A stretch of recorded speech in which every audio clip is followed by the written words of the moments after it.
మనల్ని ఇబ్బంది పెట్టేటువంటి వ్యక్తులను దేవుడేం వదిలిపెట్టడు. ఎందుకంటే వాడు ముట్టింది ఎవరినో తెలుసా? ఆయన బిడ్డని. నువ్వెవరు? ఆయన రక్తం చేత విమోచింపబడ్డ ఆయన సొత్తు. నీ బిడ్డను ఎవడన్నా క్షోభ పెడితే నువ్వు ఊరుకుంటావా? ఖచ్చితంగా నువ్వు ప్రతీకారం తీర్చుకుంటావుగా. ఆ మాట కూడా ఆయన చెప్పాడు.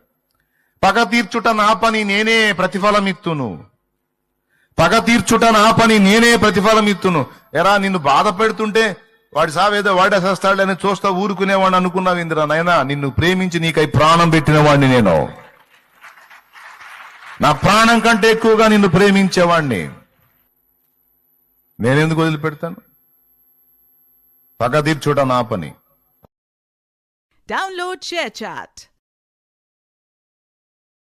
Download ShareChat.